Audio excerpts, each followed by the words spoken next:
कौन बोल रहे हो? मैं सिया के स्कूल से बोल रही हूँ। छुट्टी हुए काफी देर हो चुकी है, लेकिन सिया की मम्मी अभी तक उसे लेने नहीं आई। ऐसे कैसे हो सकता है?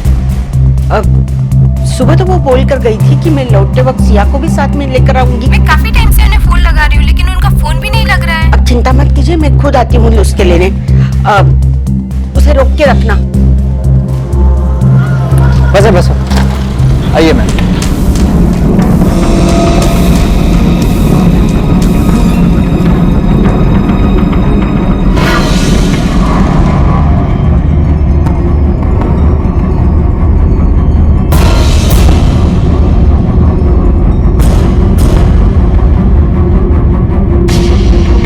भाई साहब जरा जल्दी चलना, प्लीज जल्दी चलो।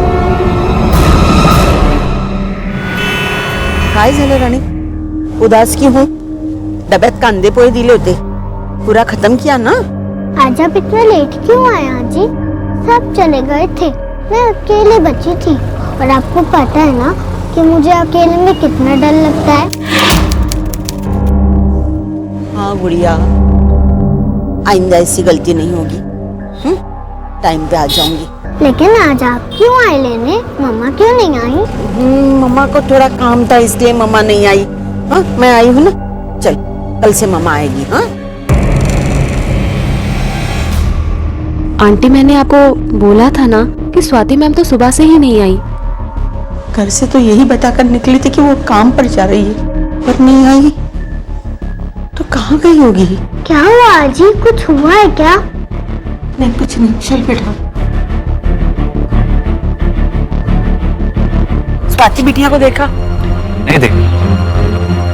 किसी इमारत की नींव सरकने का इमारत पर जो असर होता है, ठीक वैसा ही हाल होता है उस परिवार का जिसका मुखिया, जिसका कर्ता धर्ता कहीं चला जाता है या गायब हो जाता है। स्वाति की आई और उसकी मासूम बेटी सिया के साथ भी ऐसा ही हो रहा था।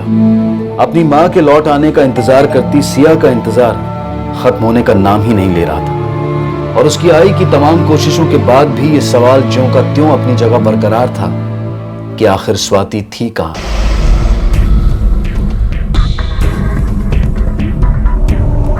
हो सकता है ये अपनी मर्जी से गई हो। मैडम वो कोई 16 साल की बच्ची नहीं है कि अपनी मर्जी से उठी और निकल गई। एक बच्ची की माँ है जिसे वो बहुत प्यार करती हूँ, मैं हूँ।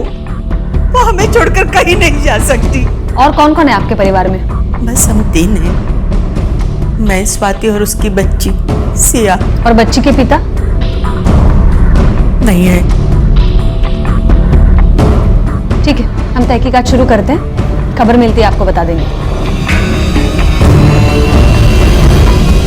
रिपोर्ट के हिसाब से उसकी मोबाइल की आखिरी लोकेशन नवीन मार्केट की है, तो 11 बजे तक वहीं थी।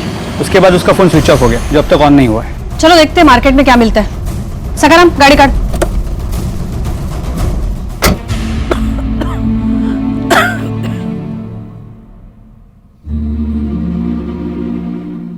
देख गुड़िया, आज शाम को कौन सी सब्जी खाएगी?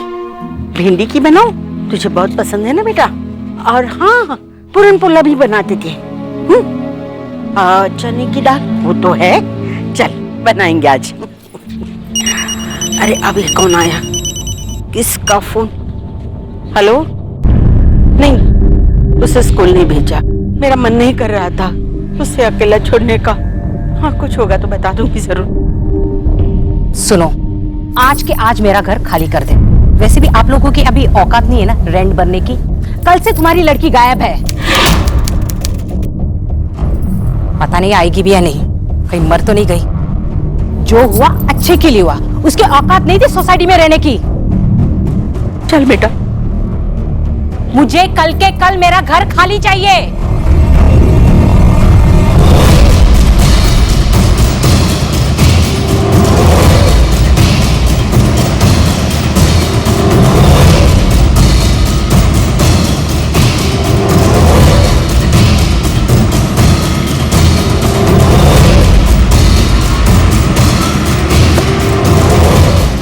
अनुज, मोबाइल की लोकेशन तो मार्केट की दिखा रहे थे, लेकिन मार्केट में ऐसा कोई नहीं था जिसने उसे देखा हो। और मार्केट भी कुछ खास बड़ा तो नहीं था। उसके पार्लर का एड्रेस है हमारे पास, वहां जाके देखें। चलो। पहले आप मुझे बताओ कि सब लोग मम्मा के बारे में इतना बुरा बुरा क्यों कहते हैं? नहीं बच्चा, ऐसा नहीं बोलती। तेरी मम्मा बहुत अच्छी है। लगता है तेरी मम्मी आ गई। एक मिनट बेटा।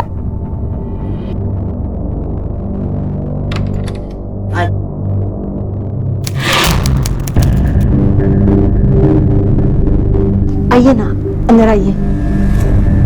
वॉचमैन से पता चला कि मेरी वाइफ ने आपके साथ बहुत बदतमीजी की। उसकी तरफ से मैं आपसे माफी मांगने आया हूँ। ठीक है। आपका जब तक जी चाहे आप आराम से यहाँ रह सकती हैं, मैं हूं ना। वैसे पुलिस को कुछ पता चला क्या? नहीं। स्वाति मैम उस पूरे दिन नहीं आई। मैंने आंटी को भी बताया था। आई मीन उनकी मदर को भी यही बोला था। अब मैडम उस मार्केट में क्या करने गई थी ये मैं कैसे बता सकती हूँ। हमारे पार्लर में यूज होने वाला ऐसा कोई सामान नहीं मिलता। हो सकता है वो अपने किसी पर्सनल काम से गई हो। अरे ये क्या हो गया आपको? हॉल में कुछ ऐसी गर्मी भी नहीं है। अच्छा खासा एसी लगा रखा है पार्लर में। बड़े पसीने छूट रहे हैं आपके तो। नहीं मैम। तबीयत खराब है या कुछ छुपा रही हैं? वो बस ऐसे ही। पहली बार हमारे आसपास कोई क्राइम हुआ है तो। अनुज, क्राइम हो गया और हमें पता भी नहीं चला? आपको किसने कह दिया क्राइम हो गया? नहीं, वो तो मेरे मुंह से बस एक बात निकल गई।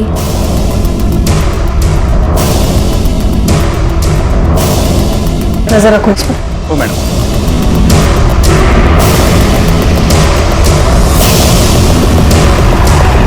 उस मार्केट में ऐसा कोई है जिससे वो मिलने जाती है? कोई भी, उसकी सहेली, दोस्त, रिश्तेदार? नहीं, वहाँ कोई उसका पहचान वाला नहीं है। और पता नहीं। देखिए, हमें ऐसा लग रहा है आप हमसे कुछ छुपा रही हैं। देखिए, आप वाकई अगर चाहती हैं कि आपकी बेटी को हम आपके पास ले आए ढूंढकर, तो प्लीज पूरा सच बताइए। ऐसा कोई है जिस पर आपको शक है या फिर ऐसा कोई जिसका हाथ हो उसके गायब होने में? हो।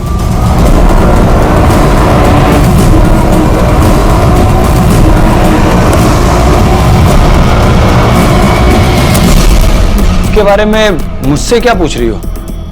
मेरा कुछ लेना देना नहीं उसके साथ।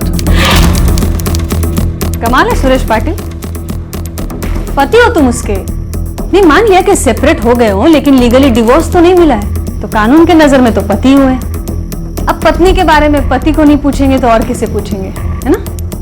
अब एक बात सुन लो, जितना पूछा जाता है सिर्फ उसका जवाब दो। आखिरी बार कब मिले थे स्वाति से? याद नहीं। और अभी आप लोग जाओ यहाँ से। मैं मुझे क्यों टेंशन देती हो? अब याद आएगा। बोल, आखिरी बार स्वाति से कब मिला? एक महीने पहले शायद। देखो, मुझे किसी भी हाल में डिवोर्स चाहिए, मतलब चाहिए, बस। स्वाति, बात समझने की कोशिश करो। हमारी एक छोटी बच्ची है। मुझे कोई फर्क नहीं पड़ता। तो ठीक है, मेरा जवाब भी सुन लो। डिवोर्स नहीं दूंगा तो नहीं दूंगा। अच्छा, तो एक महीने पहले तू उससे मिला था, वो इनकी तारीफ? हम साथ में रहते हैं। अच्छा, तो ये भी तुम्हारी तरह शादीशुदा है या फिर? खैर, 24 घंटे में तूने क्या किया इसकी सारी डिटेल्स मुझे चाहिए अभी। 2 दिनों से मैं घर पे ही हूँ, बाहर भी नहीं गया मैं। किसके साथ? जी। क्या बोल रहा है ये, सच है? हाँ मैडम, सच है ये बात। बड़ा ही अजीब आदमी है ये सुरेश। एक गैर औरत के साथ अपने घर में रह सकता है, लेकिन अपनी बीवी को तलाक नहीं दे सकता। एक काम करो, इसकी सारी इंफॉर्मेशन निकालो, प्रोफेशनल और पर्सनल। ओ मैडम, एक मिनट।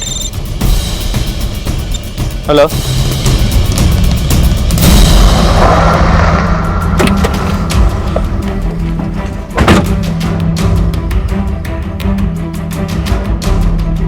बोलो। मैम, उस दिन मैं गेट छोड़कर कहीं नहीं गया था। दोपहर तक यहीं बैठा था और स्वाति मैडम बिल्डिंग से बाहर निकली ही नहीं। अगर वो निकलती तो मुझे पक्का दिखाई देती। अनुज, पूरी बिल्डिंग छान मारो। ओ मैडम, चल।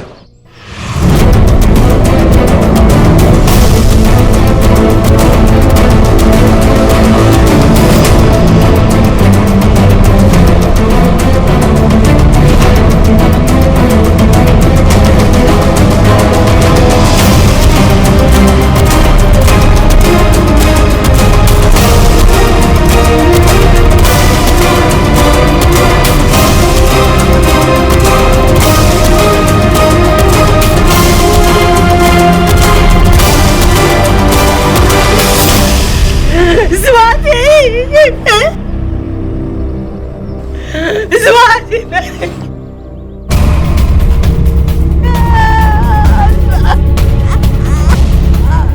मैडम टेरेस का डोर तो हमेशा खुला ही रहता है, हम लोग लॉक नहीं करते। सोने की चूड़ियां, कान की बाली अभी भी है। कपड़ों के साथ भी कोई छेड़छाड़ नहीं हुई। मतलब ना लूट हुई है ना रेप। लेकिन वो मोबाइल और बैग तो गायब है जो वो घर से लेकर निकली थी, वो कौन लेके जा सकता है? ठीक है, आप जाइए, हम नीचे आते हैं। चलो, हमें गुमराह करने के लिए फोन ले जाना, ये बात तो समझ में आती है, लेकिन ये बैग क्यों? उसमें इतना क्या इंपॉर्टेंट हो सकता है? और बाहर से कोई इंसान आकर मारने से पहले या मारने के बाद स्वाति को टेरेस पे ले जाता है और किसी को पता भी नहीं चलता। तो बात कुछ अजीब है। हो सकता है बाहर से कोई आया ही ना हो, बिल्डिंग में रहने वाला कोई हो तो सकता है अनुज, लेकिन दावे के साथ नहीं कह सकते। मर्डरर या मर्डर का मोटिव दोनों या दोनों में से एक स्वाति से जुड़े होने चाहिए।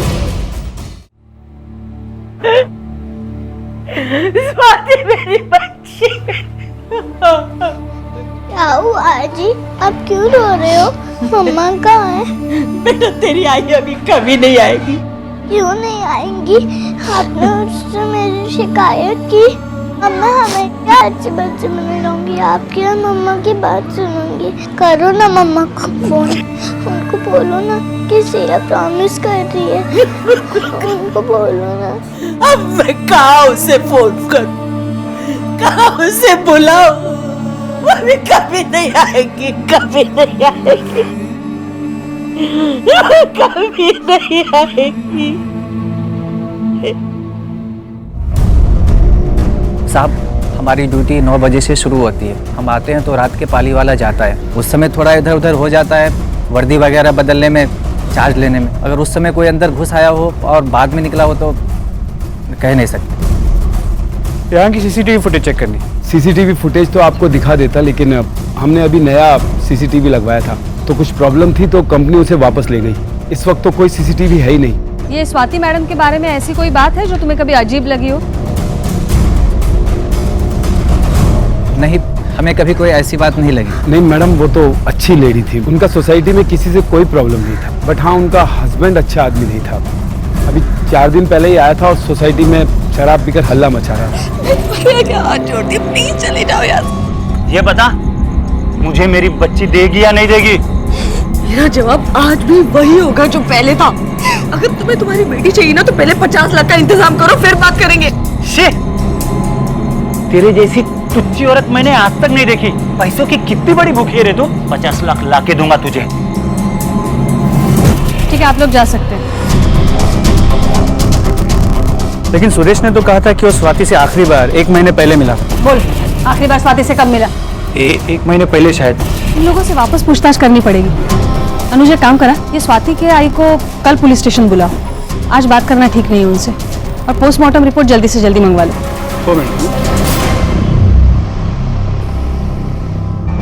पोस्टमार्टम रिपोर्ट के हिसाब से स्वाति की मौत सर पे लगे चोट की वजह से हुई है। Most probably iron rod. पर सर पे एक नहीं बल्कि 2 जबरदस्त वार किए गए। पहले वार में तो ज्यादा नुकसान हुआ नहीं, लेकिन दूसरे वार में स्कल के टुकड़े होकर ब्रेन में घुस गए, जिसकी वजह से उसकी इंस्टेंट डेथ हो गई। लेकिन टेरेस पे तो हमें कोई हथियार नहीं मिला था। इसका मतलब हत्यारा हथियार को अपने साथ लेके गया था।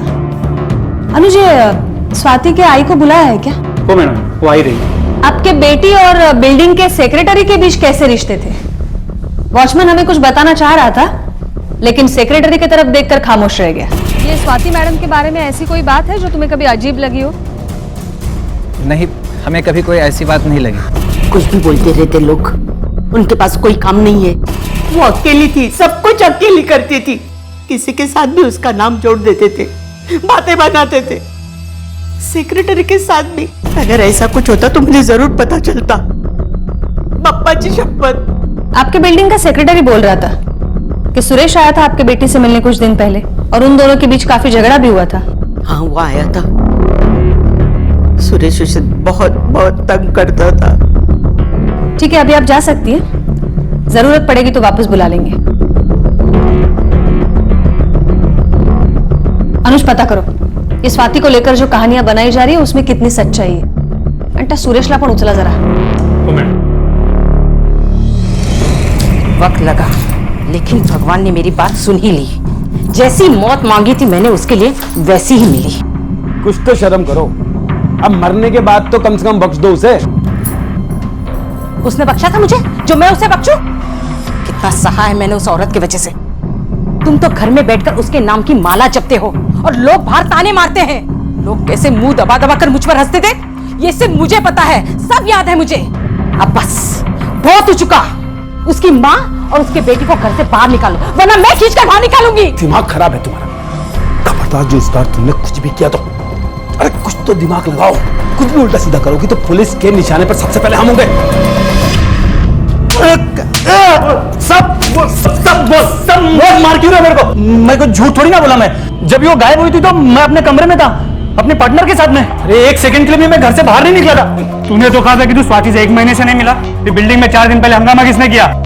वो मैं पिया हुआ था करके मेरे ध्यान से निकल गया। जानबूझ के झूठ नहीं बोला मैं। और क्या क्या निकल गया तेरे दिमाग से?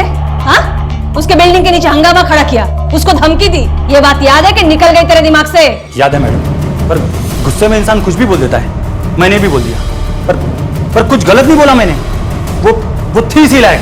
पैसों के पीछे भागने वाली लालची औरत थी वो। कम में तो उसका कुछ होता ही नहीं है, फिर चाहे वो पैसा हो या फिर मर्द। न जाने कितने लोगों के साथ उसके संबंध थे। जैसे?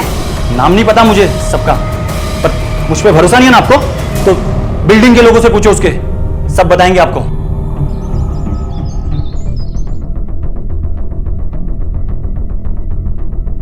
बोलिए शर्मा जी, ऐसा भी कोई मुश्किल सवाल नहीं पूछ लिया हमने जो जवाब देने में इतना वक्त लगा रहे हैं आप। नहीं बोलना चाहते तो नहीं बोल दीजिए। मेरा उससे सिर्फ एक ही रिश्ता था, एक किराएदार का और मकान मालिक का, ज्यादा कुछ नहीं। लेकिन ये सोसाइटी वाले कुछ अलग बता रहे हैं। सोसाइटी वालों का क्या है मैडम, जो मुंह में आता है बोल देते हैं। लेकिन मेरी उससे मुलाकात महीने में सिर्फ एक ही बार होती थी, जब वो चेक देने आती थी, बस। पूरी बात बता दो ना, क्यों छुपा रहे हैं? बताओ ना। इनका दिल साफ था, लेकिन उस औरत के मन में दाग था इनको लेकर, इसलिए लोग बातें बनाने लगे थे इन दोनों के बारे में। क्या बोल रही है ये? आप कुछ बोलना चाहेंगे? मिस्टर शर्मा, ये कुछ और बता रही हैं, आप कुछ बोल नहीं रहे हैं। इससे तो यही लगता है कि स्वाति के लिए सॉफ्ट कॉर्नर था आपके दिल में। क्यों? देखिए, मैं कुछ भी कहूंगा तो आप लोग गलत ही समझेंगे, इसीलिए मैं चुप था। और एक मरी हुई लड़की के बारे में उल्टा सीधा बोलने का क्या मतलब है? इसके अलावा और कोई भी बात नहीं थी मैम। अनुज जी, सुरेश की हिस्ट्री के साथ में उसके कॉल रिकॉर्ड्स और बैंक अकाउंट में मंगवाओ जरा। हो मैडम। देखो और क्या क्या मिलता है। Yes ma'am. मैम। हाँ। आप पूछ रही थी ना कि मैंने कुछ अजीब देखा कि नहीं। हाँ। हमारे शर्मा साहब की बीवी ने जीना हराम कर दिया था स्वाति मैडम और उनके पूरे फैमिली का। जिधर भी देखती थी पकड़ लेती थी, कोई भी मौका नहीं छोड़ती थी, और गंदी बात जो बोलती थी पूछो ही मत। लेकिन उसकी क्या दुश्मनी इन लोगों के साथ? उनको लगता था कि उनके पति और स्वाति मैडम में कोई लफड़ा है, इसका ही बदला लेती रहती थी। और कुछ जानते हो? नहीं, बस इतना ही पता था। ठीक है, जा सकते हो। चला।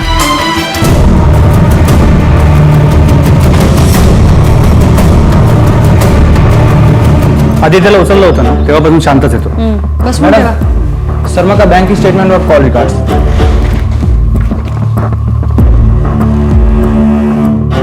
अनुज, ये कॉल में तो कुछ ज्यादा बातें नहीं हुई है इनकी। 5 महीने पहले स्वाति शर्मा के फ्लैट में रहने आई थी। उसकी कॉल एक्सचेंज ज्यादा नहीं है, पर बैंक स्टेटमेंट कुछ अजीब है।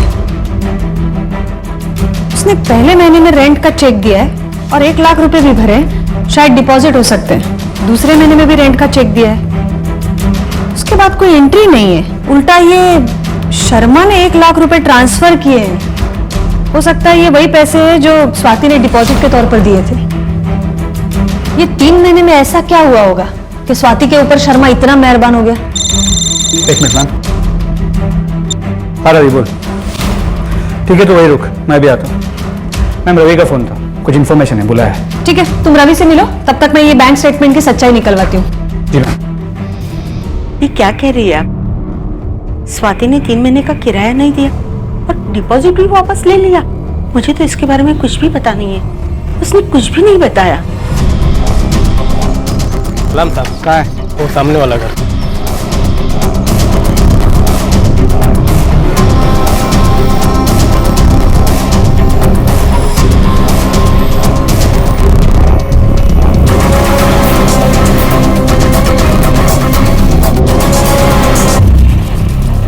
इनकी तारीफ देखिए साहब, मेरा इसमें कोई रोल नहीं है और ना ही उसके और मेरे बीच में कुछ है। वो तो मेरे को बुलाता था और पैसे भी देता था उसके साथ जाने को, तो मैं चली जाती थी। ये तो मेरा धंधा ही है ना साहब।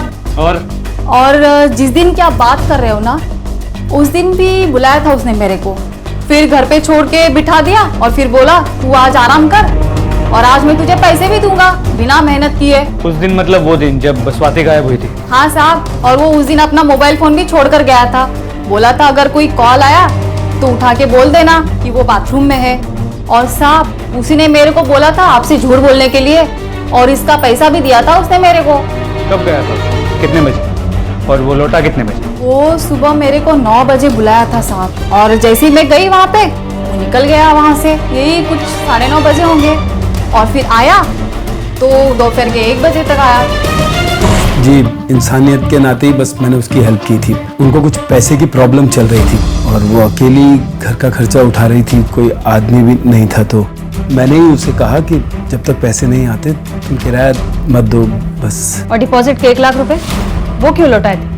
उनको पार्लर में थोड़े पैसे कम पड़ रहे थे, कहीं से अरेंजमेंट नहीं हुआ तो बातों बातों में उन्होंने मुझे बताया। लेकिन किसी को पैसे देना क्राइम तो नहीं है ना। मैम, कुछ सुरेश के बारे में इंफॉर्मेशन मिली है। बुरी तरह कर्ज में डूबा हुआ है। किसी एक से पैसे उठा के 3 लोगों का ब्याज चुकाता है, फिर उसके पैसे लौटाने के लिए किसी चौथे से कर्ज ले लेता है। उसके एटीएम और बैंक ट्रांजैक्शन से पता चला है ज्यादातर ट्रांजैक्शन या तो बार में होते हैं या तो किसी वाइन शॉप में। इसके अलावा उसके कॉल रिकॉर्ड्स में एक नंबर मिला है, किसी पोद्दार का। उसके एरिया का कोई लोकल गुंडा है। स्वाति के मर्डर के कुछ दिन पहले से पोद्दार से लगातार बातचीत हो रही है। ये देखिए, पहले स्वाति को मिलने के बारे में झूठ बोलना, उसके बाद प्रोस्टिट्यूट को एलिबाई बना के मर्डर वाले दिन पूरे दिन घर से बाहर रहना, और अब ये।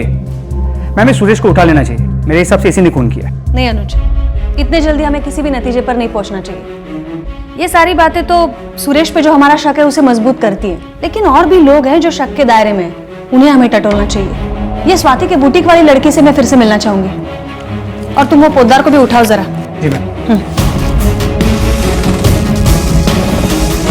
मैम, जहाँ तक मैं जानती हूँ पार्लर में तो पैसे की ऐसी कोई ज़रूरत नहीं पड़ी। अगर ऐसा कुछ होता तो स्वाति मैम मुझे ज़रूर बताती। हम बहुत अच्छे दोस्त थे।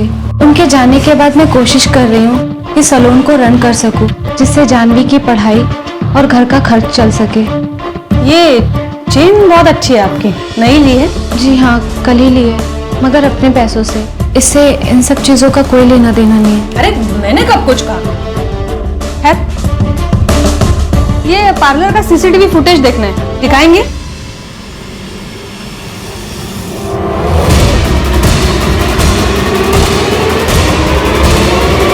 रुक!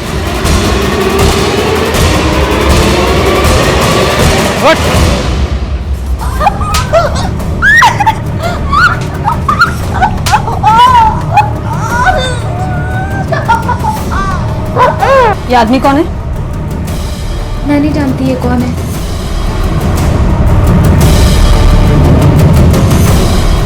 उस दिन से लेकर आज तक की सारी फुटेज डिलीट है। तुमने डिलीट की? नहीं मैम, मैंने नहीं की। मुझे तो ये सब आता भी नहीं। मुझे नहीं पता ये सब किसने किया, और खुदा कसम मैंने ये सब नहीं किया। आप मुझे इन सब चीजों में मत फंसाइए।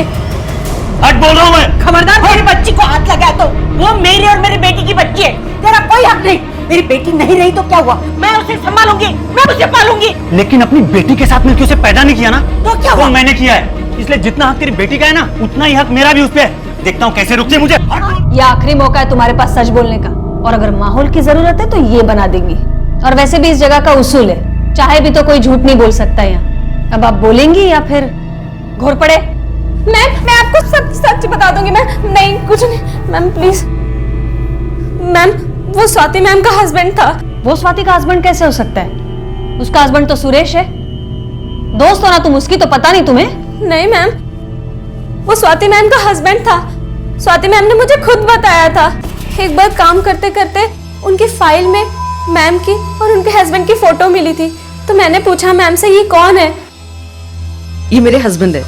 स्वाति मैम के डेथ के बाद भी वो मुझसे मिलने आता था। डेथ नहीं, मर्डर। हाँ वही मर्डर। वो मर्डर के बाद भी मिलने आया था, और उसने बोला कि सीसीटीवी से सारी फुटेज डिलीट कर दो। उसने मुझे 30,000 रुपए भी दिए। उसने बोला और तुमने फुटेज डिलीट कर दिया? और वही पुराना फुटेज क्यों रखा जिसमें वो दिख रहा है? जब आप आए तो मैं वो सारी चीजें डिलीट कर रही थी, बस वही एक चीज रह गई। आपने बोला कि आपको चेक करना है, बस इसके आगे मुझे कुछ नहीं पता। कौन है, कहां से आया, क्या करता है, मुझे कुछ नहीं मालूम।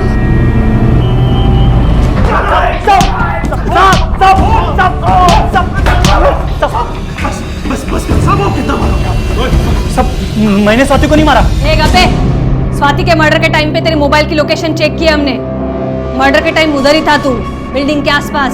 तो स्वाति के मर्डर से पहले कब कब कितनी बार तूने इसे फोन किया है, कितनी देर इससे बात की है, पूरा हिसाब है हमारे पास। बची तेरी वो गर्लफ्रेंड जिसके साथ तू मर्डर के दिन 12 घंटे पहले और 12 घंटे बाद था, उसने भी हमारे सामने मुंह खोल दिया है। तब मुफ्त में हड्डियां तोड़वाने में कोई मतलब नहीं है।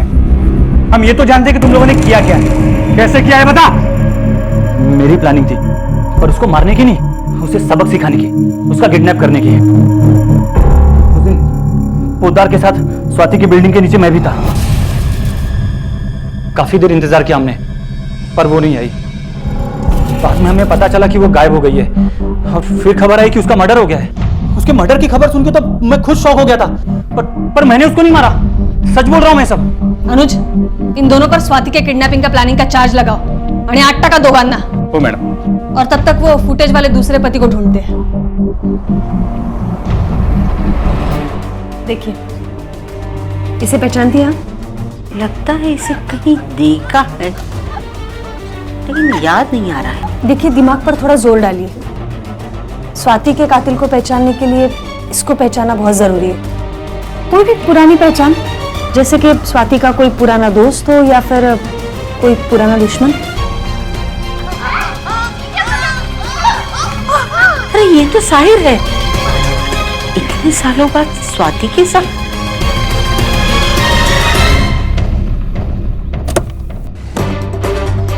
साहिर, चल।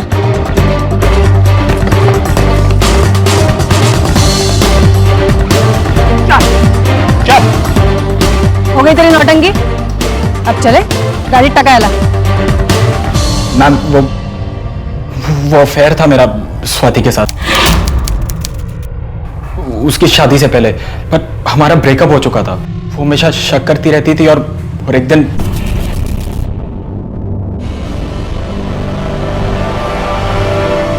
तो ये सब चल रहा है मेरे पीठ पीछे।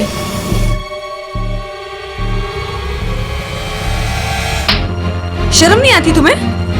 अब देखो मैं तुम्हारे साथ क्या करती हूँ। Just wait and watch. मेरी मंगनी हो चुकी थी मैम, पर मैंने सोचा कि शादी से पहले उसके साथ मैं टाइम पास तो कर ही सकता हूँ। लेकिन उसको सब पता चल गया। उसने जाकर सब कुछ मेरी मंगेतर को बता दिया। मेरी मंगनी टूट गई थी मैम, बेइज्जती हुई अलग। तो मैं गया स्वाति के पास, उसके पार्लर पे, उसको सबक सिखाने के लिए। काफी बहस हुई हमारी वहां पर, हाथापाई भी हुई थी, पर फिर मैं वहां से चला गया। पर जब मैंने न्यूज़पेपर में रिपोर्ट पढ़ी उसके मर्डर के बारे में, तो मैं डर गया मैम। मुझे लगा अगर वो सीसीटीवी फुटेज पुलिस के हाथों में लग गया तो उसके मर्डर का शक तो डेफिनेटली मेरे पे ही जाएगा। इसलिए मैंने रेशमा को पैसे दिए और सीसीटीवी फुटेज डिलीट करने होगा। इसके अलावा मैं कुछ नहीं जानता मैम। मैंने स्वाति को नहीं मारा है। इनफैक्ट उस दिन के बाद मैं कभी भी उसकी बिल्डिंग के या उसके पार्लर के आसपास भी नहीं गया। आप चाहे तो चेक कर सकते हैं।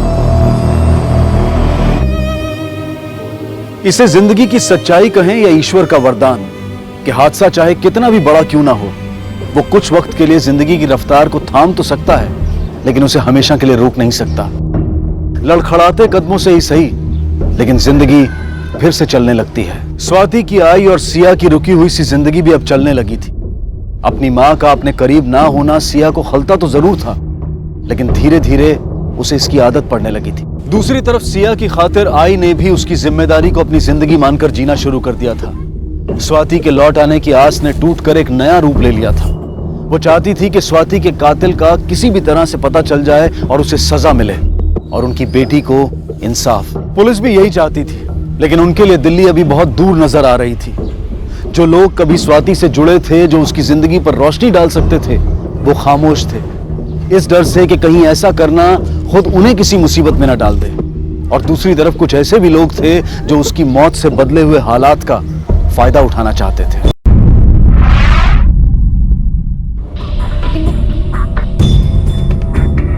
इस साहिर के कॉल रिकॉर्ड्स को चेक किया और मर्डर वाले दिन उसने अपने जहां जहां होने की बात की थी उन सभी जगहों पे जाके पूछताछ की। वो सही कह रहा है, स्वाति के मर्डर वाले दिन वो मर्डर के लोकेशन पे नहीं था। अनुज, स्वाति का मोबाइल फोन या फिर उसका बैग मिला था? अब तक नहीं मिला, मगर हम कोशिश कर रहे हैं। इसमें तो कोई शक नहीं है कि वो कातिल ही लेके गया होगा, लेकिन वो फोन या बैग मिल जाता तो शायद हम उस तक पहुंच सकते। मैम, स्वाति का फोन ऑन हो गया। IMEI नंबर से ट्रैक कर लिया है कि वो कहाँ है। चला।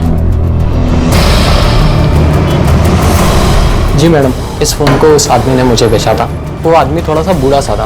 पहचानते हो उसे? पहचानता नहीं, पर पता चल जाएगा। ये देखिए आप। एक और नया सस्पेक्ट। मैडम, ये तो मेरा आदमी है, स्वाति का बाबा। क्या? हाँ, मेरा पति बाबूराव जंगम सालों पहले मुझे और स्वाति को छोड़ के चला गया अपने गांव सातारा। फिर कभी मुड़कर नहीं देखा। लेकिन वो किसी का कत्ल नहीं कर सकता, इतनी हिम्मत नहीं है उसमें। बसा। आता सगळं खरं खरं सांगायचं पटकन। बोल। मेम साहब, स्वाति हर महीने 1000 रुपये मनी ऑर्डर से मुझे भेजती थी। जब 2 महीने से रुपये नहीं आए तो मैं मुंबई चला आया। जब उसके घर पे पहुंचा, वो घर से बाहर निकल रही थी। तिलर आ गए, छत पे जाके बात करने को बोला। मैं छत पे गया मेम साहब और गुस्से से चीखा चिल्लाया, क्यों तूने 2 महीने से रुपया नहीं भेजा? कितनी तकलीफ हो रही है मुझे। उसने भी मुझे खरी खोटी सुनाई और जाने को बोला तो मुझे गुस्सा आया। मैंने उसका खून नहीं किया, वो मेरा खून है, मेरी बिटिया है।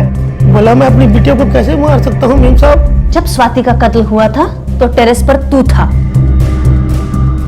देख, अभी सच सच बोल, वरना तेरे उम्र का लिहाज नहीं करूंगी, समझा? बोल। मेम साहब, वहाँ अकेला नहीं था तो कोई और भी था।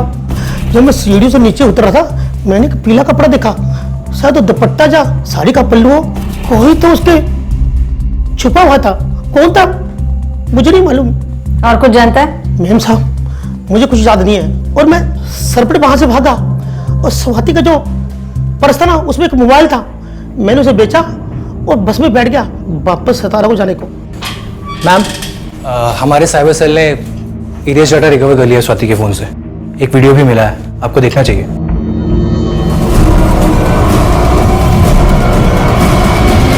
बहुत घुमाया तूने हमें। फरिश्ता है ना तू? अकेले औरतों का मदद करने का शौक है तुझे। और क्या बोला था? स्वाति से महीने में सिर्फ एक बार मिलता है, सिर्फ एक बार। सर प्लीज प्लीज मानिए, मैं बताता हूँ ना आपको सब कुछ। चल बोल अभी। मैडम, मैं एक दिन उसके घर किराया लेने गया था। उसे देखकर मैं बहक गया था। बहुत कोशिश की पर अपने आप को रोक नहीं सका और वो दिखाकर मुझे ब्लैकमेल करने लगी। मैंने उसे बहुत समझाया, उससे माफी भी मांगी, लेकिन उसने मेरी एक नहीं सुनी। तब मैंने उसे एक ऑफर दिया। मैंने उससे कहा कि तुम जब तक चाहो मेरे घर में बिना किराए के रह सकते हो। और तो और मैंने उसका डिपॉजिट भी उसे वापस कर दिया। लेकिन ये बात जब मेरे घर में पता चली तो मेरी वाइफ को लगा कि मेरा उससे अफेयर चल रहा है। मैं उसे क्या बताता, मैं क्या बोलता उसे? बस इसी चिढ़ में वो उन लोगों के पीछे पड़ी रहा करती थी। मैं अपनी बेटी की कसम खाकर कहता हूँ कि मैंने उसे मारा नहीं। पता है हमें, स्वाति का खून जिसने किया उसका पता चल गया है। लेकिन तूने भी जुर्म किया, इसलिए यहाँ लाया गया तुझे। और जो गुनाह तूने किया है ना, उसकी सख्त से सख्त सजा मिलेगी तुझे।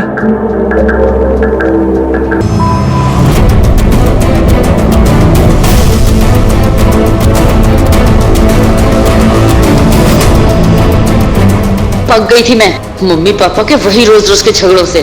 वो घर में झगड़ा करते और बिल्डिंग वाले बातें बनाते, और ये सब उस औरत स्वाति की वजह से हो रहा था।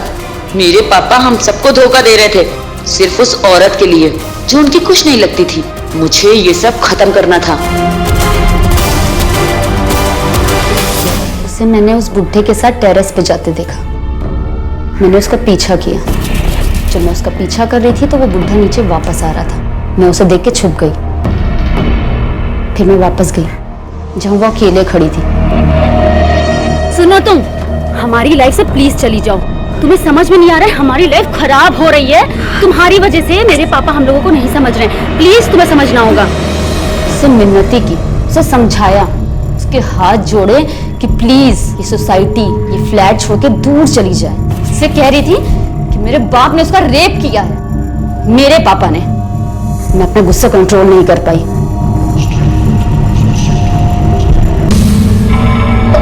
मैं बहुत डर गई थी, मुझे समझ नहीं आ रहा था मैं क्या करूं।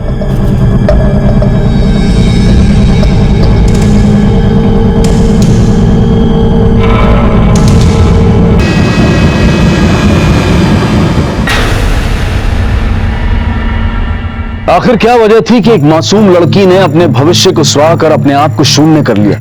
क्या उससे कोई अपराध हुआ था जिसकी ग्लानि में उसने फैसला लिया था, या फिर उसका कसूर सिर्फ इतना था कि वो एक लड़की थी, और वो भी एक ऐसे राज्य में जहां पर लड़कियों की संख्या एक समय में काफी गिर चुकी थी, जहां पर लड़कियों को गर्भ में मारने और उनकी खरीद फरोख्त की चर्चाएं आम थी। अरे दरवाजा खोलो माधुरी! दरवाजा खोल माधुरी! अरे दरवाजा खोल! दरवाजा खोल! दरवाजा खोल! दरवाजा खोल! छोरी दरवाजा खोल! हे भगवान मैं क्या करूं?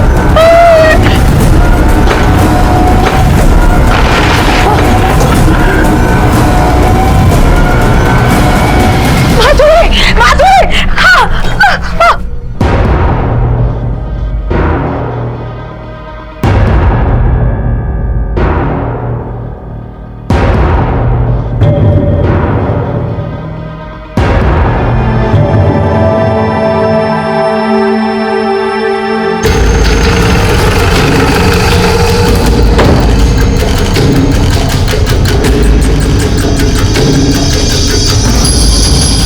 सर, इस लड़की का नाम माधुरी चौधरी था। इसकी उम्र 17 साल थी सर। इसने अपने ऊपर केरोसिन ऑयल डाल के खुद को जला दिया, और सर इसके बाप का कहना है कि दरवाजा अंदर से बंद था। इसकी जान बचाने के लिए उसने दरवाजा तोड़ा, लेकिन तब तक इसकी जान जा चुकी थी सर। ये वो कुल्हाड़ी है जिससे श्रीराम चौधरी ने दरवाजा तोड़ा। लड़की को बचाने के लिए उसकी माँ ने उसके ऊपर कंबल भी डाला, लेकिन तब तक लड़की काफी जल चुकी थी। उसको बचाने के चक्कर में माँ बाप के हाथ भी काफी झुलस गए थे। ये देखिए सर, खिड़की पूरी काली हो गई है। इसका मतलब कि खुद को आग लगाने के बाद लड़की खिड़की के पास आई होगी, लेकिन हवा की वजह से आग और भड़की होगी। राजवीर, पूरे बदन में आग लगने के बाद लड़की चीखी चिल्लाई होगी। मेरा आस पड़ोस में पता करो किसने क्या देखा सुना। बेरा ना जी, अल्लाह सा सुनकर मैं घर से बाहर भाजा। मैं देखा सामी श्री राम चौधरी की छोरी माधुरी लपटा में घिरी पड़ी। बस क्या था, उसमें हो गया सारा काम पूरा। और क्या? अरे अपनी माँ से तो अपने जी की बात कहती, ऐसे कैसे छोड़ के चली गई? आप बता सकते हैं क्या हुआ था? सवेरे मैं और मेरी घरवाली किसी काम से बाहर गए थे, जब हम वापस लौटे किवाड़ खोल के देखा तो अरे घर में जलने की महक सी क्यों आ रही है? क्यों? चूल्हे को कुछ धरा तो नहीं छोड़ गई थी? अरे मैंने तो कुछ नहीं चढ़ाया था, माधुरी कुछ बना रही होगी। हम रसोई की तरफ बाजे, मुझे लगा बालक बुद्धि है कि मैं कुछ फूंक फांक दिया होगा। मैंने रसोई का किवाड़ खोलने की कोशिश की, और दरवाजा भीतर से बंद था। मैंने जब तक दरवाजा तोड़ा बहुत टाइम हो लिया था। हमारी बच्ची हमारी आंखों के सामने आंख बनी पड़ी थी। आप कुछ बताना चाहती हैं?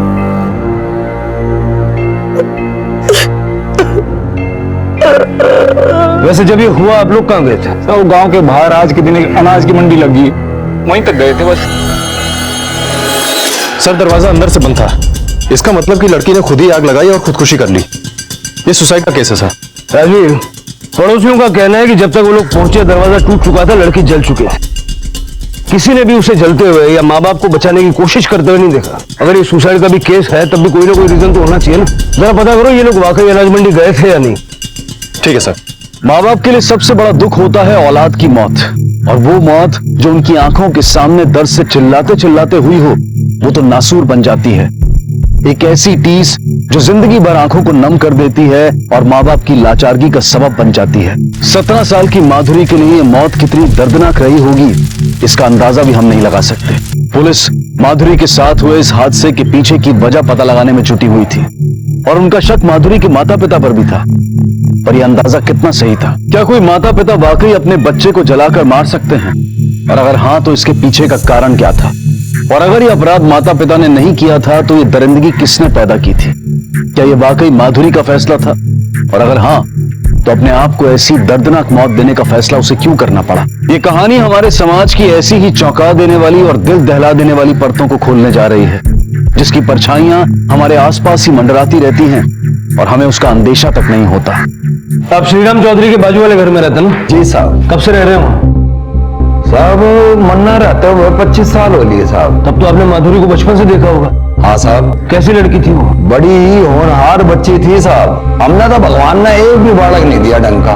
और माधुरी तो इतनी अच्छी थी कि पढ़ने में आगे और बड़े बूढ़ा की इज्जत करने में सबसे आगे।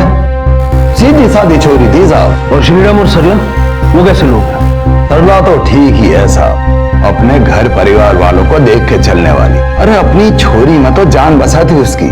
पर श्रीराम भाई का हिसाब किताब ठीक नहीं है। उसने प्यार से पुचकार के अपनी छोरी से बात ही नहीं करी कभी। उसने चाहिए था छोरा, होगी छोरी। और यह माधुरी तो श्रीराम के बड़े भाई बसेश्वर की वजह से बच गई, वरना कब की मर लेती। बसेश्वर की वजह से बच गई मतलब ये हो कि लड़की के जन्म होने से पहले उसे गर्भ में मार देने के कारण हमारे राज्य के लोगों को लोग अनपढ़, जाहिल, गवार कहवे। इसलिए हम सब लोग मिलकर आज शपथ लेंगे कि हम कभी भी लड़का लड़की होने का टेस्ट नहीं करवाएंगे। अगर बावड़ो हो गए हो हमारी प्रथा तोड़ने की बात कर। और अगर किसी का घर वाला, परिवार के लोग जोर जबरदस्ती करें तो उसकी शिकायत लेके हमारे पास आओ, हम उसकी शिकायत करेंगे। तो और मैंने कहाँ ढूंढा? तो यहाँ क्या बकवास सुनने के लिए बैठी टाइम पास कर रही है? खड़ी हो, घर का काम कौन करेगा? तेरा बाप।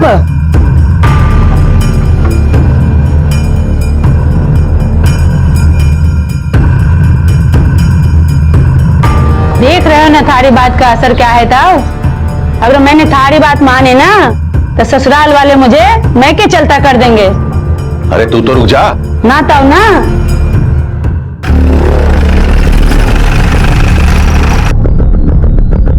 हाँ जी, वो मैंने भी सुना कि माधुरी ने सुसाइड कर लिया। बशीर जी सुसाइड है या नहीं ये तो हम पता कर लेंगे। अब ये बताइए, एक बच्ची जिसको आपने बचपन में बचाया, जिंदा रखा, उसकी मौत होने पर उसके घर अफसोस करने तक नहीं गए? हाँ जी, जाना चाहिए था, पर कुछ कारण थे जिसके कारण ना जा पाया। वो हम दोनों भाइयों का आपस में कुछ ऐसा कहा कि जिस वजह से वहां ना जा पाया। अनबन थी।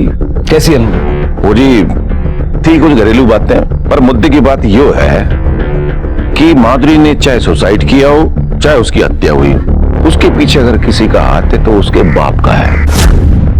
ये बात सरला भी जानती है मगर वो बोलेगी नहीं, आज तक नहीं बोली। अब क्या बोलेगी वो? पानी और गिलास दे दे, कुछ नमकीन समझिला। चल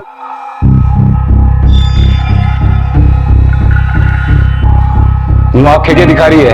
ये टसवे बहाने बंद कर दे और जल्दी से गिलास से पानी ला दे। चल। शर्म नहीं आ रही तुम्हें? अभी छोरे का अंतिम संस्कार भी नहीं हुआ, तू ये बोतल लिए फिर रहे हो। शर्म की बात तो तू मत ना करे, बतेरी गई थी शर्म वाली तेरी जैसी। और वैसे भी ना यो मत ना दिखा कि तू बड़ी दूध की दुही पड़ी है। अरे चल खड़ी हो। अरे तुमने सुनाई ना दिया के? राजवीर ये देखो, दरवाजा जल चुका है, पूरा काला हो चुका है। इसका मतलब आग लगने के बाद माधुरी काफी देर तक दरवाजे के पास थी। शायद वो अपनी जान बचाने के लिए बाहर आने की कोशिश कर रही होगी। हाँ सर, शायद आग लगाने के बाद उसने अपना इरादा बदल लिया हो। श्रीराम ने कहा कि कुंडी अंदर से बंद थी, तो वो कुंडी खोल के बाहर आ सकती थी। लेकिन अगर वो बाहर नहीं आ पाई, इसका मतलब किसी ने उसे बाहर आने नहीं दिया और वो स्ट्रगल करके जल के मर गई। उसकी बॉडी भी हमें दरवाजे के पास मिली। हो सकता है सर। सर, हमने अनाज मंडी में भी इंक्वायरी की थी, लेकिन किसी ने भी इन दोनों पति पत्नी के वहां जाने की बात कंफर्म नहीं की। शायद वहां पर भीड़ रहती है इसलिए। राजवीर हो सकता है कि अनाज मंडी जाने की बात ही झूठ हो और इन्हीं दोनों ने या इनमें से किसी एक ने उसे मार दिया। सर, मुझे लगता है कि ये काम श्री राम का है और हो सकता है उसकी पत्नी सरला उसके खिलाफ बयान देने से डर रही है। लेकिन सर, माधुरी का खून करने की वजह क्या हो सकती है? हो सकता है कि माधुरी का किसी के साथ अफेयर रहा हो और इस बात की श्रीराम को भनक लग गई और बिरादरी में नाक न कटे, इस डर से उसने माधुरी को मार दिया। वैसे भी लड़की होने की वजह से उसे खास पसंद नहीं करता था। ऑनर के लिए सर?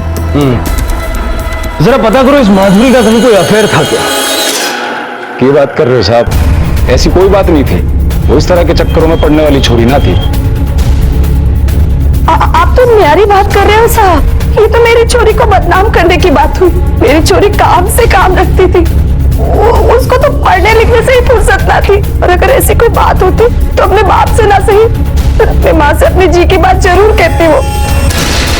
साहब, उम्र ही क्या थी उसकी? इतनी छोटी उम्र में केस लड़ाती। कम से कम आप तो उसके बारे में ऐसी बातें न बोलो। अब तो वो जहाँ में पहुंच गई हो, उसको तो वहां चैन से रहने दो। हमारे 5-6 किसी के बारे में ऐसी बातें ना करते। यस सर, माधुरी मेरी क्लास में थी, 12th के बोर्ड थे उसी में लगी हुई थी। सर उसका नेचर बहुत फ्रेंडली था, सबकी हेल्प करना, सबसे नोट शेयर करना, और ऐसे मिलती थी न जाने कितने दिनों बाद मिल रही हो। सर वो बहुत अच्छी लड़की थी। आज फिर से तनु नहीं आई, अब तनु को बताएंगे। हाँ रोज रोज का नाटक हो गया इसका, स्कूल नहीं आना। आंटी जी कैसे हो? नमस्ते। तनु तनु स्कूल क्यों नहीं आई तुम? घर पे गेस्ट आए थे। अच्छा मेहमान आए थे तो स्कूल नहीं आना? हाँ ये और ये भी, और अच्छे से पढ़ना। हाँ और कल जरूर स्कूल आना। Thank you. कल जरूर आना स्कूल, ठीक है? सर उसे सेलिब्रेट करना बहुत अच्छा लगता था। वैसे तो उसके पास पैसे नहीं होते थे, पर जब भी होते थे वो सबको दिल खोलकर ट्रीट देती थी।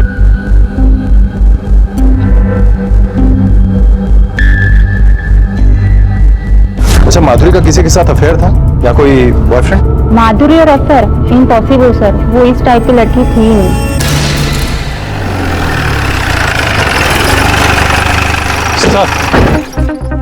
मैंने माधुरी के फैमिली वालों से और उसके स्कूल फ्रेंड से पूछताछ की है, लेकिन सबका कहना यही है कि उसका किसी के साथ कोई अफेयर नहीं था। वो एक पढ़ने लिखने वाली और सीधी सादी लड़की थी। राजवीर, हो सकता है कि किसी को इस बारे में कुछ पता ही ना हो। ये देखो माधुरी के कॉल रिकॉर्ड्स, इसमें एक नंबर से कई बार लगातार बातचीत की गई है। किसी राहुल मलिक के नाम का नंबर है ये। जरा पता करो ये राहुल मलिक कौन है और इसका माधुरी से क्या लेना देना। सर माधुरी मेरी बहन थी, उसके पापा मेरे मामा हैं, और मेरी मम्मी और मामा के बीच में कभी नहीं बनती सर। जब से मेरी मम्मी ने अपनी मर्जी से पापा से शादी की तो श्रीराम मामा ने उनसे रिश्ता तोड़ दिया। उनके बीच कई सालों से बातचीत भी नहीं है। कमाल है, माँ की मामा के साथ बातचीत सालों से बंद है, लेकिन तुम्हारी बातचीत माधुरी के साथ चालू थी। क्यों? सर क्योंकि हमने बड़ों की अनबन को कभी भी भाई बहन के रिश्तों के बीच में नहीं आने दिया। मैं और माधुरी सर काफी अच्छे फ्रेंड्स थे हम लोग। हम अक्सर रोज मिलते थे सर, काफी बातें करते थे। मैं हमेशा कोशिश करता था कि मैं माधुरी को खुश रखूं सर। जब भी वो कहीं भी फंसती थी तो डिसीजन लेने से पहले हमेशा मुझसे सलाह लेती थी, चाहे वो पढ़ाई का डिसीजन हो या लाइफ का। सर मैं हमेशा उसकी मदद करता था। माधुरी तू रो क्यों रही है? क्या प्रॉब्लम है बताओ ना मुझे, मैं हेल्प करूंगा तेरी। कुछ प्रॉब्लम ना सर, सब ठीक है। अच्छा तो तू रो क्यों रही है? भाई कुछ प्रॉब्लम होती तो भाई को बताती ना, ऐसे थोड़ी ना छुपाती। कुछ प्रॉब्लम ना सर मैंने एक बार नहीं काफी बार उससे पूछा, पर उसने मुझे कभी भी नहीं बताया। मुझे इतना समझ में आ गया था कि जो भी कुछ है वो सिर्फ सरला मामी की वजह से, क्योंकि जब भी सरला मामी की बात निकलती थी सर वो अचानक से अनकंफर्टेबल हो जाती थी। सर ये रहे सरला के कॉल रिकॉर्ड्स, और सर इस कॉल रिकॉर्ड्स के मुताबिक सरला की बशेसर से लगभग रोज बात होती थी, वो भी लंबी चौड़ी। क्योंकि सर कोई भी कॉल 5 से 8 मिनट के कम की नहीं है। कहीं यही वजह तो नहीं थी माधुरी की परेशानी की? क्योंकि सर ये बात हजम होने वाली नहीं है कि भाई से भाई की बातचीत बंद है और भाभी से दिन में 3 बार बात हो रही है। अफेयर है हमारा, एक दूसरे को चाहते हैं, अपने छोटे भाई की बीवी के साथ। हाँ साहब, इंसान है हम भी, जरूरत है हमारी भी। और फिर सरला भी अपनी शादी से खुश ना थी, बस एक दूसरे के दुख दर्द बांटते बांटते कब करीब आ गए हमारे को पता ही ना चला। बशेसर को तो साथी की जरूरत थी, और तुम्हें? मन में कौन सा सुख मिल गया साहब। ब्याह के नाम पर बाप ने एक शराबी के गेल बांध दिए। दारू की बोतल छोड़ के उसने कभी मारी और मारी चोरी की सुध न ली। जो इन्होंने सहारा न दिया होता तो मैं कद की मर जाती। पर कोई भी मर्द अगर सहारा देगा तो उसके बदले में जरूर कुछ मांगेगा। सर मुझे ऐसा लगता है कि माधुरी को इन दोनों के अफेयर के बारे में पता चल गया होगा, और अपना अफेयर छुपाने के लिए उन्होंने उसका खून कर दिया होगा। राजवीर, अगर अफेयर छुपाना ही होता तो इतनी आसानी से हमारे सामने कबूल नहीं करते। सच कुछ और है।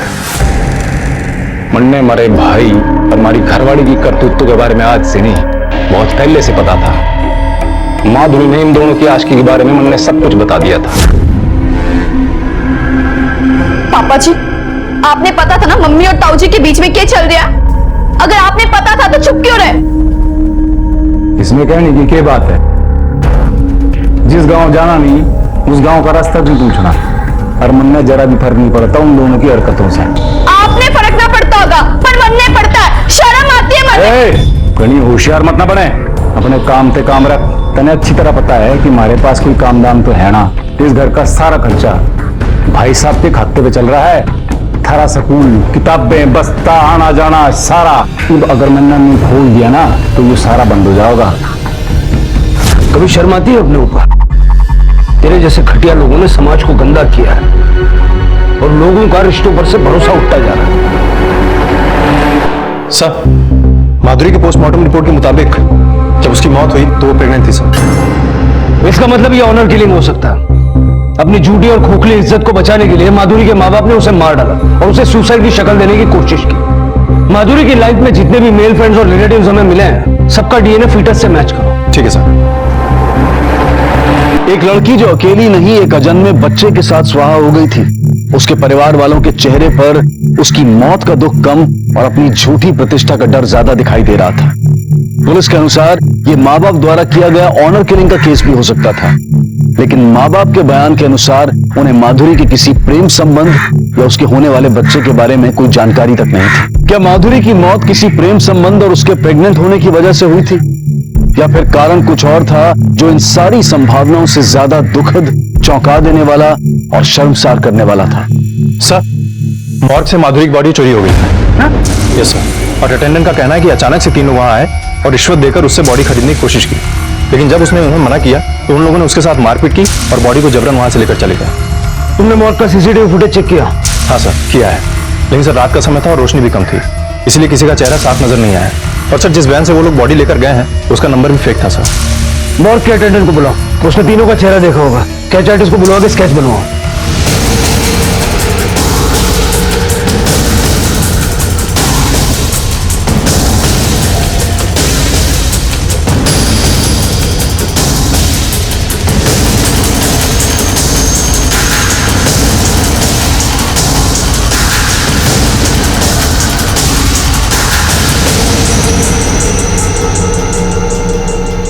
लेकिन सर, माधुरी के केस में जितने भी मेल सस्पेक्ट्स हैं, इन तीनों में से कोई नहीं है सर। इसका मतलब इन तीनों को हायर किया गया होगा, या फिर ये इस केस का कोई दूसरा ही पहलू है। जो भी है, इतना तो पक्का है कि कोई उस बच्चे की पहचान नहीं होने देना चाहता। इन तीनों के स्केच हरियाणा स्टेट के सारे पुलिस स्टेशन में सर्कुलेट करो।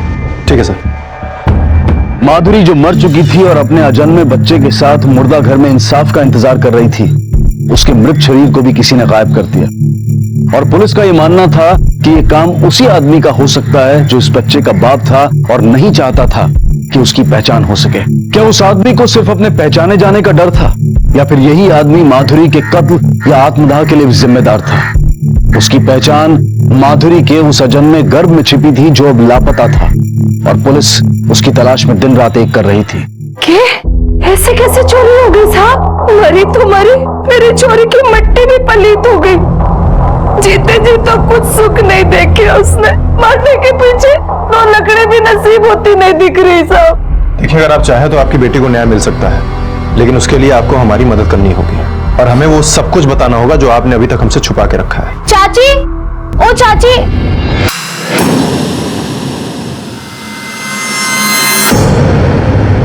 ये लड़की कौन थी? मेरी छोरी की सहेली सीमा।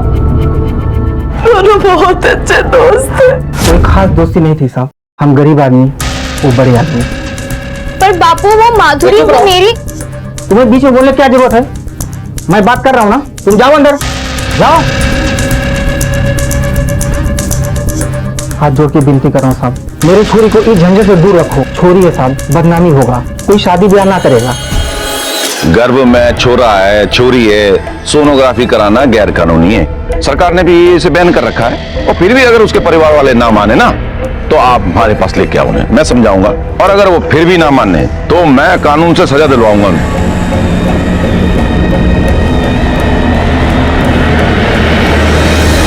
अरे कौन हो? अरे क्या करने लग रहे हो? अरे रुक जाओ, अरे पागल हो गए क्या? अरे अरे अरे अरे समझाओ, अरे रुक जाओ, अरे लग रही है।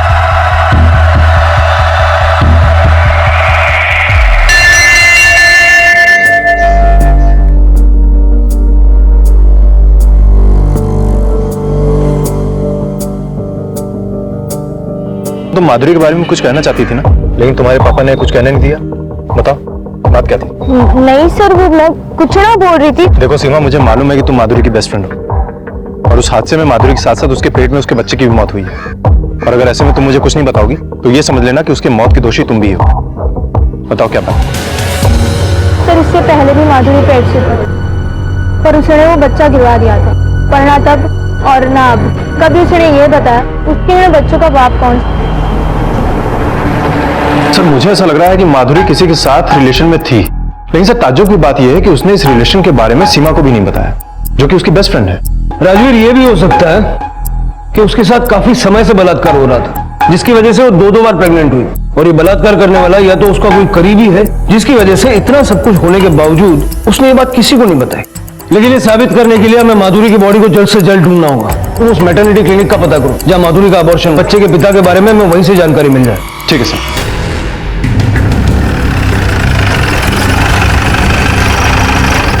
अरे आराम से करो, दर्द हो रहा पाओ के।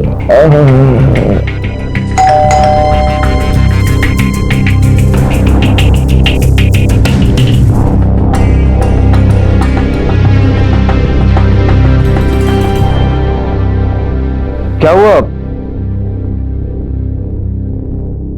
बेटी साहब, रामबल, चाय पानी का इंतजाम करो। चाय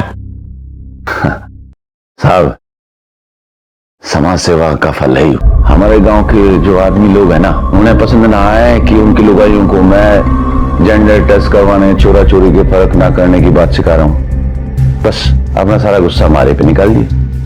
अच्छा, ये जो हमला हुआ आप पे, आपने इसकी पुलिस में शिकायत क्यों नहीं की? आप अगर कंप्लेन करवाता तो उनको और भड़का देता, और उनका करने से हमारे को क्या फर्क पड़ा। एक ना एक दिन तो हमारी बात उनके समझ में आवेगी। आजकल तो चोरियां चोरों से बहुत आगे निकल रही हैं। हर काम में चोरियां अव्वल आ रही हैं। ये अभियान चलाने की आपको सूझी कैसे? मतलब ये समाज सेवा है या फिर आपकी अपनी कोई कहानी इसकी प्रेरणा? इंसान बड़ा लालची है साहब। जब तक उसे ठोकर न लगे उसकी समझ में न आती बात। हमारी भी शादी हुई थी। शादी के कुछ दिन बाद हमारी पत्नी पेट से हुई।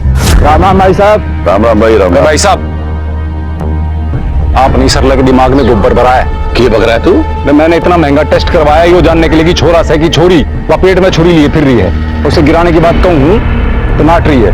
अरे ठीक तो कहने लग रही है वो। अरे लड़का हो लड़की क्या फर्क पड़ेगा? आप अपना ज्ञान अपने पास में रखो भाई साहब। मन ना चाहिए छोरी, और मन दे रहा है, करने भी ना चाहिए। नहीं तो गोमती भाभी का टेस्ट करवाने नहीं ले जाते आप। गोमती का टेस्ट कहाँ ले जा रहे हैं गोमती को? देख मशीद सर, तू है पढ़ा लिखा आदमी आज के जमाने का, लेकिन हम है पुराने जमाने के आदमी। तेरे कहने पे एक छोरी पैदा होने दी घर में, अब थारी बात न चलेगी। इतनी ज्यादा हमारी किस लिए? छोरियों को ब्याह में देने के लिए? वारिस चाहिए मने, खानदान का चिराग बुझने ना दूंगा। मैं इसे टेस्ट करवाने ले जाऊंगा, और अगर छोरी हुई तो उसे मैं मरवा दूंगा। ये भी हमारी बात पे राजी है, पूछ ले। क्यों वो? हाँ जी, मने कोई दिक्कत ना है। थारे को ब्याह करके लाया था इस घर में मैं। हमारी राय माननी पड़ेगी थारे को।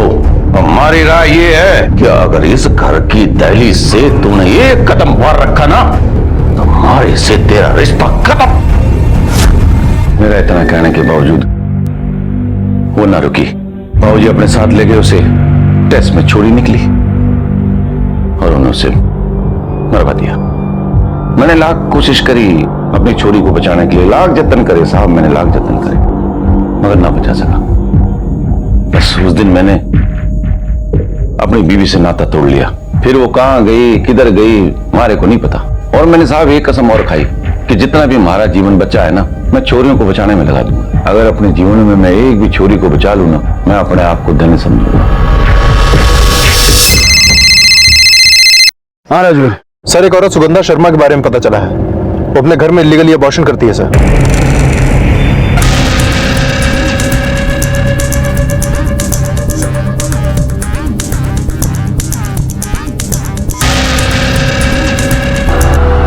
पीछा करो उसका, देखो कहां जाती है, किससे मिलती है।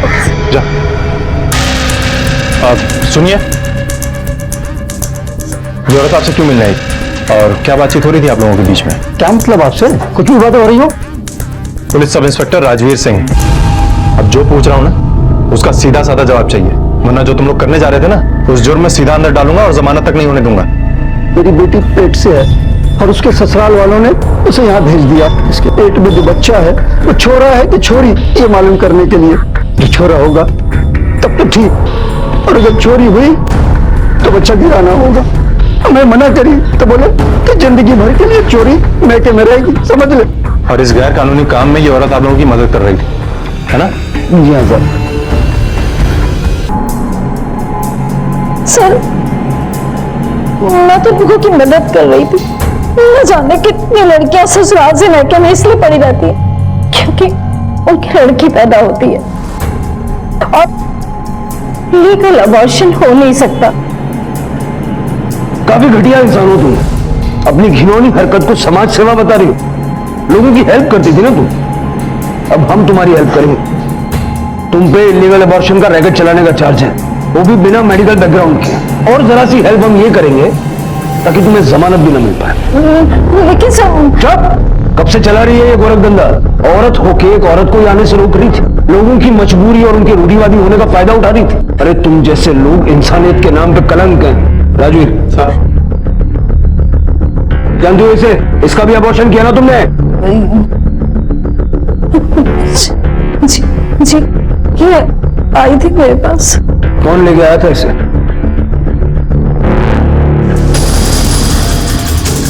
तेरी बीवी कहाँ है? क्या हो गया? क्या बात हो गई? साहब, मेरी छोरी मिल गई।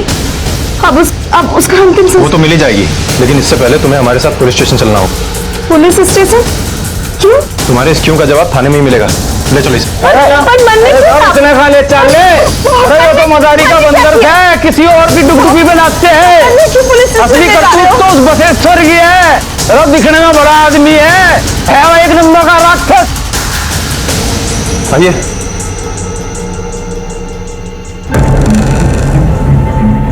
जानती हो इसे?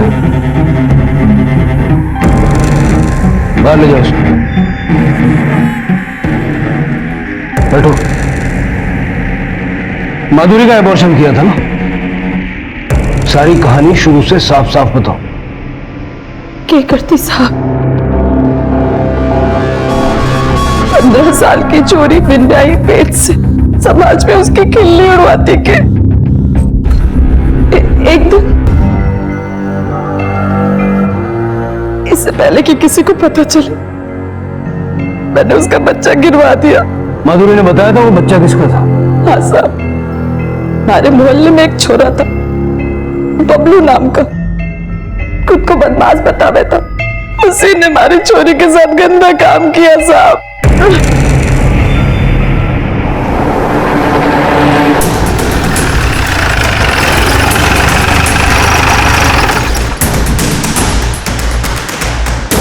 मगर सर,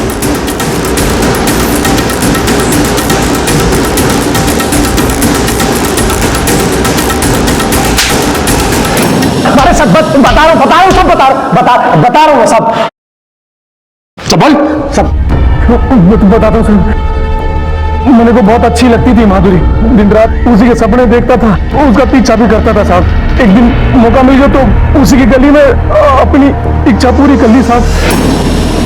मतलब तूने रेप किया? वो भी एक बार नहीं, कई बार? नहीं साहब, अरे माता रानी की कसम खा रहा हूँ साहब, माता रानी की कसम, सिर्फ एक ही बार किया था, सिर्फ एक बार। उसके बाद तो मैं अपने काम में बिजी हो गया। हाँ, गुंडागर्दी करने में, बदमाशी करने में। तेरी गाथा सुनने नहीं आया हम यहाँ पर। जब माधुरी की मौत हुई तो उसके पेट में बच्चा था, तेरा ही था ना? क्या बात कर रहा हूँ साहब? अरे 1.5 साल पहले जो हुआ सो हुआ, उसके बाद तो मैंने ध्यान भी नहीं दिया। और जो टाइम की बात आप कर रहे हो, वो टाइम तो मैं जेल में था साहब, सच बता रहा हूँ। 6 महीने जेल में रहा हूँ साहब, आज ही छूट कर आया हूँ। अगर आपको विश्वास नहीं तो आप फोन लगा के पता कर लो, लेकिन ये झूठे मामले में फंसाओ मत साहब। तुझे फंसाने की हमें कोई जरूरत नहीं है। एक नाबालिग का रेप करके तूने अपने लिए खुद एक अच्छा खासा इंतजाम कर लिया। बदमाशी निकालो सारी इसकी। अरे साहब, अरे मार, अरे साहब, अरे बता तो दिया साहब, मार क्यों रहा है? अरे बस। अगर बबलू जेल में था तो फिर कौन हो सकता है? श्रीराम, बशेश्वर, माधुरी का कजिन राहुल या फिर कोई और?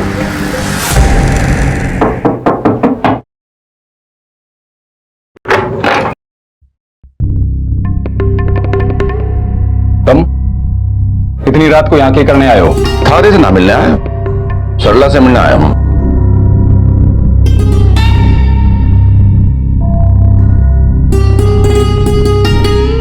ले चुपकी से पकड़। आज अंग्रेजी पी लिए, देसी पीने वालों को 7वें आसमान में पहुंचा देती है अंग्रेजी शराब। है क्यों नोटों की गर्मी मन में मत दिखाइए, निकल लो यहाँ पे। वाह वाह बे वाह, मारा गिद्दड़ भाई आज शेर बन गया है।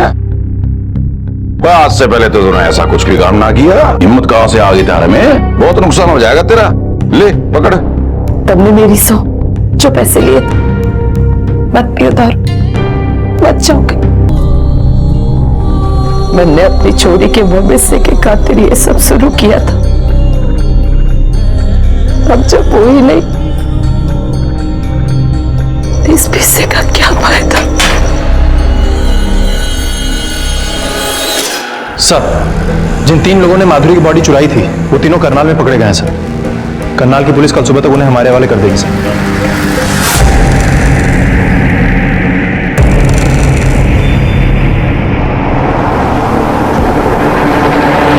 हाँ सर, यही थे वो तीनों जो माधुरी की बॉडी लेके भागे थे। ठीक, जाओ। राजवीर, इन तीनों की इतनी खातिरदारी करो कि बिना पूछे सब बताए। अब ये साफ हो जाए कि माधुरी के पेट में जिसका बच्चा था कौन हो और उसका इस केस से क्या। ठीक है सर। तोड़ो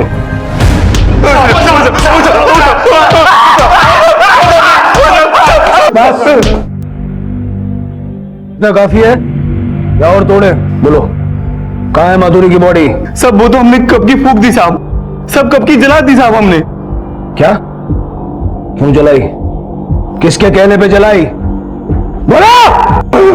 बताते साहब, मारना नहीं साहब, हम एक गैर कानूनी अबॉर्शन सेंटर के लिए काम करते साहब, और उसी सेंटर के मालिक के कहने से हमने उसे जलाया, क्योंकि हमारा मालिक चाहता था कि पुलिस को किसी तरह से कोई सबूत ना मिले और वो बच जाए। कौन है तुम्हारा मालिक? अब क्या कर दिया हमने? क्यों पकड़ लाए? काफी इंतजार किया हमने, थोड़ा इंतजार तो तुम्हारा भी बनता है, पता चल जाएगा। राजू सर, इसके रिश्तेदारों को बुलाओ। अभी लाते हैं सर।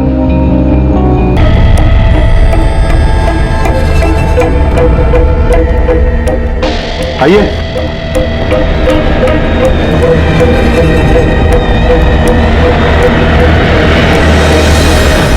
समझ में आया क्यों उठाया?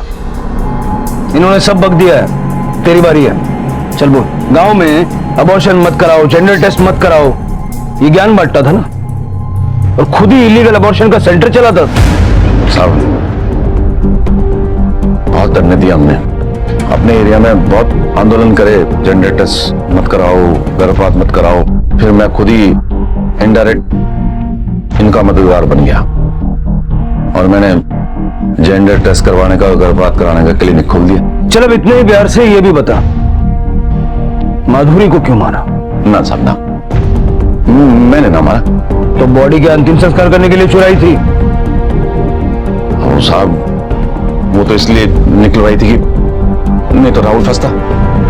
भाई बहन ने गंदगी मचा रखी थी, बहन के पेट में भाई का बच्चा था, और अगर आप डीएनए टेस्ट करवा लेते तो हमारे खानदान की क्या इज्जत रह जाती?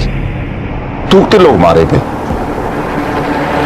सच्चा दोस्त था ना तू अपनी बहन का, इतना सच्चा कि उसे प्रेग्नेंट कर दिया। सर आप ये क्या कह रहे हैं? मैं ऐसा सोच भी नहीं सकता, माधुरी मेरी बहन थी सर। अच्छा, लेकिन तेरा मामा बशेशर तो कहता है कि तेरा और माधुरी का अफेयर चल रहा था। अब किसकी बातों का विश्वास कर रहे हैं? वो जो खुद एक नंबर का झूठा और मक्कार आदमी है। और तू सच्चा है।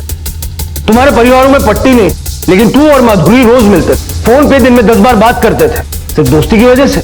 2 घर दूर तक तू अपने दोस्त को बचाने के लिए नहीं गया। जानता है क्यों? क्योंकि वो आग तूने लगाई थी, माधुरी को तूने मारा है। नहीं सर, आप मुझ पर बहुत गलत इल्जाम लगा रहे हो। माधुरी मेरी बहन थी, मैं ऐसा कैसे उसे, मैं इतनी गंदी हरकत सोच भी नहीं सकता। मुझे दुख सिर्फ इस बात का कि सिर्फ 2 घर दूर रखी थी, मैं उसे बचा नहीं पाया सर। माधुरी के सुसाइड या मर्डर केस से समाज में फैली तमाम दरिंदगी और गंदगी सामने आई थी। अगर कुछ सामने नहीं आया था तो वो था सच का पता कि आखिर माधुरी के साथ क्या और क्यों हुआ था। उसने आत्महत्या की थी या फिर उसे जलाकर मारा गया था, और उस अजन्मे बच्चे का बाप कौन था जो उसके गर्भ में पल रहा था। और तभी पुलिस के हाथ कुछ ऐसा लगा जिसने समाज में फैली गंदगी और घिनौनेपन की सारी सीमाएं लांघ दी। सर, राहुल की मां बाहर बैठी है, वो आपसे मिलना चाहती है। उससे कहो कि मुझसे मिलने का कोई फायदा नहीं होगा। उसका बेटा इस केस में सस्पेक्ट है, उसे हम नहीं छोड़ सकते। अगर वो चाहे तो कोर्ट में बेल के लिए अपील कर सकते। लेकिन सर, वो राहुल को छुड़वाने नहीं आई है, बल्कि माधुरी का सुसाइड नोट आपको दिखाना चाहती है। Suicide note? साहब, ये चिट्ठी हमारे घर आज ही डाक से आई है। राहुल के नाम की थी, इसलिए मैंने खोल के पढ़ ली। एक्सपर्ट से कंफर्म करवाओ कि ये हैंडराइटिंग वाकई माधुरी की है या नहीं। अगर ये कंफर्म हो जाता है कि ये चिट्ठी माधुरी ने लिखी है तो हम आपके बेटे को छोड़ देंगे। अरे साहब, जब मैं अपनी जबान से कह रहा हूं कि मन ने मार दी मारी लोग आई, तो आप मान क्यों नहीं रहे हो? बस अब मेरा फैसला भगवान के घर में होगा, वो ही करेगा हमारा हिसाब किताब। क्या हो रहा है सर? साहब, मैं कब से इनसे कह रहा हूं, ये मेरी बात ही ना सुनते, तो मैंने मार दिया उस डायन को, अपनी लुगाई ने। उसको उसके की एक ही सजा दे दी मैंने, राख बना के रख दिया उसे, और ठीक वैसे ही मारा जैसे हमारी बेटी मरी थी। एक पुरुष औरत को समझने का कितना भी दावा करे, लेकिन वो उस पीड़ा को कभी महसूस नहीं कर पाएगा जिससे एक औरत हर पल हमारे समाज में गुजरती है। वो सुरक्षा की भावना, वो नीचा दिखाने के लिए सबसे पहले उसकी लड़की होने पर प्रहार करना, एहसास दिलाना कि तुम कमजोर हो, तुम सिर्फ इस्तेमाल करने की चीज हो, तुम अपराधी हो क्योंकि तुम लड़की हो, तुम्हें जन्म से पहले ही मारा जा सकता है क्योंकि तुम खानदान को आगे नहीं बढ़ा सकती। लेकिन कहते हैं ना कि उम्मीद पर दुनिया कायम है। हालात पहले से कुछ सुधरे, संघर्ष जारी है, इसलिए यकीन है कि बेहतर होते हुए औरत और मर्द के बीच फर्क करने की यह मानसिकता जल्द ही खत्म होगी। बबलू को माधुरी के बलात्कार के लिए, श्रीराम को सरला को जलाकर कत्ल करने के लिए और बशेश्वर को माधुरी के बलात्कार और गैर कानूनी गर्भपात क्लिनिक चलाने के लिए गिरफ्तार किया गया। ये सभी इस वक्त न्यायिक हिरासत में। क्राइम पेट्रोल के सभी दर्शकों से गुजारिश है कि हम औरतों को, लड़कियों को देवी भले ही ना समझें, लेकिन उनका जो जायज हक है वो उन्हें जरूर दें कि वो भी इंसान हैं और उन्हें भी खुलकर बराबरी से जीने का हक है। इसी विचार के साथ अब मैं अनूप सोनी आपसे विदा लेता हूं। फिर मुलाकात होगी जुर्म की एक और कहानी के साथ अगले एपिसोड में।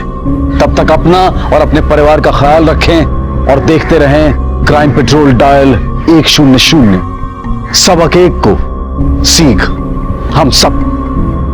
जय। इस तरह के और भी एपिसोड देखने के लिए हमारे चैनल को सब्सक्राइब करें और बेल आइकन दबाना ना भूलें।